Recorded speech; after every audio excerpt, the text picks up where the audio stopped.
Friends, কেমন আছো তোমরা সবাই? আশা করছি তোমরা সবাই খুবই ভালো আছো। যারা তোমরা নিজেদেরকে আমার নেলসের ফ্যান বলো তাদের রিকোয়েস্টে আজকে আমি এই ভিডিওটা বানিয়েছি। আমি তেমন নেল পলিশও করি না, নেলস আর্টও করি না, তাও আজকের ভিডিওটা তোমাদের রিকোয়েস্টে ট্রাই করলাম। কেমন হয়েছে অবশ্যই কিন্তু জানাবে। ফার্স্টে আমার এই যে রাউন্ড শেপ করা নেলসগুলো আমি কাট করে নিচ্ছি সমান করে, অনেকটাই কেটে বাদ দিয়ে দিয়েছি। আমার নেল পলিশের কালারটা আজকে নিউড শেডের মধ্যেই রাখবো। তোমরা দেখতে পাচ্ছ এই কালারগুলো দিয়েই আমি আজকে করব।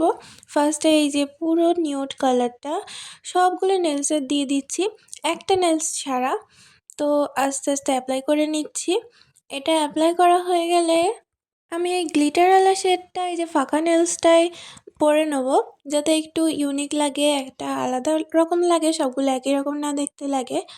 তারপরে এই সাদা রঙের নেল পালিশ নিয়ে এই নখের উপরটা দিয়ে দিয়েছি, মানে যতটা নখ বড় সেই অনুযায়ী দিয়ে নিয়েছি। তারপর অল্প 1 ফোঁটা করে সাদা নেল পালিশটা আর একটা ওই গ্লিটারওয়ালা নেল পালিশটা নিয়ে নিয়েছি। তারপর একটা সেফটি পিনের মাধ্যমে এই যে সুন্দর করে ফুলের শেপটা দিয়ে আর ওই যে গ্লিটারওয়ালাটা ওর মাঝখানে, ফুলের মাঝখানে দিয়ে দিয়েছি। দেখতে এতটা বেশি সুন্দর লাগছে। আর একটু গ্লস দিয়ে ফাইনাল লুকটা কমপ্লিট করে দিলাম। কেমন লাগলো অবশ্যই কিন্তু একটি সুন্দর কমেন্টের মাধ্যমে জানিয়ে দেবে। আর ভিডিওটাই লাইক করে আমার পাশে থেকে সাবস্ক্রাইব করে নেবে এরকম নতুন নতুন ভিডিও দেখার জন্য। তো আমার ফাইনাল লুকটা দেখো এমন লাগছে নিউড কালারের মধ্যে। নেক্সট ভিডিওতে কি ট্রাই করবো তোমরা জানিয়ে দিও। তোমরা ভালো থেকো সবাই, বাই বাই।